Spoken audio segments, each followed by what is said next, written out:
John Wick Chapter 3 Parabellum is the third chapter of the story of John Wick. Full disclosure, I've only seen this one and the first John Wick movie. I want to see John Wick 2, but I just haven't gotten around to it. However, the plot of the John Wick movies, it really isn't too complicated. Like, a friend went with me to see this one, even though he hasn't seen the other two, and was able to follow along just fine. This movie has got a lot of great action scenes because, duh, of course it does. It's John Wick. However, there's a couple of things that hinder this movie from being a top tier movie like the first one. First, there's way too many scenes where without really spoiling anything, there's a member from the high table that talks to people that knew John Wick. That it's just really unnecessary. And there's other parts of the movie that feels like it's trying to expand upon the world of John Wick with like different crime bosses and whatnot that doesn't also just feels unnecessary.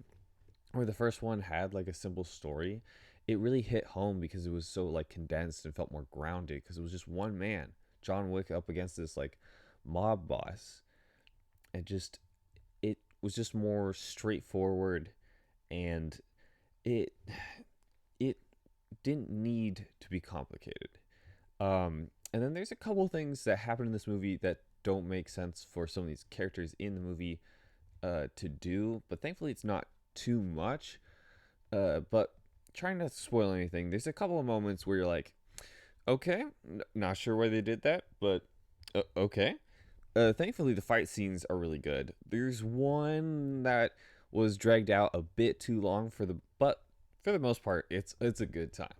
With all this said, I probably would have maybe given it close to an A, but not spoiling anything. But the ending of the movie pulls a kind of different turn the last like couple of minutes, and I like what they were going for in like the first part of it, and if they just removed like it's like the last 2 minutes where they tried to do more with it than they should have.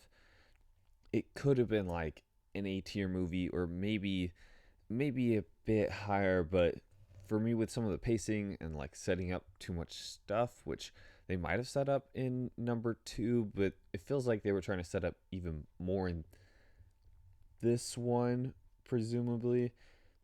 But and that ending, if it just cut off those last 2 minutes, it would have been like I'd probably give it like a solid like A with like just that pacing and stuff. But at the end of the day, just using a letter grade system from like F being like trash tier garbage to A being like really good, I'm giving this movie a B. It's a really good time, but one that could have been better. It's definitely worth checking out. And if you haven't seen the first one, uh, what are you doing? Go to the library and pick that up.